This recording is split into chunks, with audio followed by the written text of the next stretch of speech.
अस्सलाम वालेकुम दोस्तों तो सब दोस्त उम्मीद कर रहा हूँ ठीक ठाक और खैरियत से होंगे। दोस्तों आज मैं आपको एक नुस्खा बता रहा हूँ जो कबूतर बाजी के बाद मतलब सुस्त रहते हैं। आपने मतलब कि बाजी हो रही है, कबूतर को नुस्खा वुस्खा लगाया है, कबूतर फिर सेट नहीं हो रहा, कबूतर सुस्त रहता है, तो एक उसकी थकावट उतारने का आपको एक नुस्खा बता रहा हूँ। बहुत ही कमाल का नुस्खा है। इस वीडियो को आपने पूरा देखना है दोस्तों।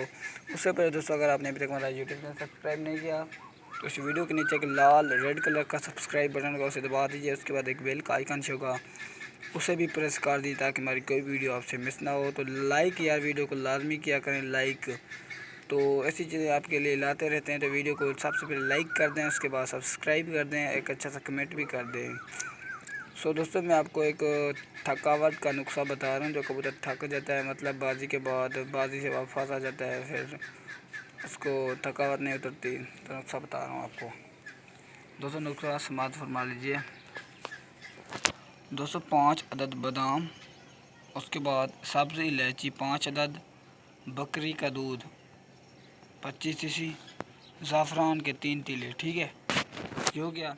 सबसे पहले दोस्तों आपने करना क्या है, ये बकरी का दूध है ना, इसको 25 सीसी ना, इसको उबाल लें।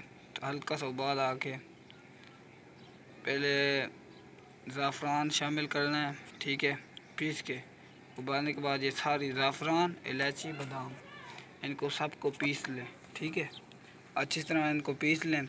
उस बकरी वाले दूध में मिक्स कर लें। फिर अच्छी तरह से जब हल हो जाए रात, फी कबूतर को 5 सीसी दे देना है अपने रात, मतलब कि 10-11 बजे फ़ी कबूतर को आपने 5-5 सीसी ये वाला दूध दे देना है। इंशाल्लाह आपके कबूतर की थकावट उतर जाएगी, आपका कबूतर फिट हो जाएगा इस नुस्खे से। सो दोस्तों वीडियो को लाइक लाजमी करना है, चैनल को सब्सक्राइब लाजमी करना है। तो मिलते हैं नेक्स्ट वीडियो के साथ, तब तक के लिए इजाज़त, दुआ में याद रखें, अल्लाह हाफ़िज़।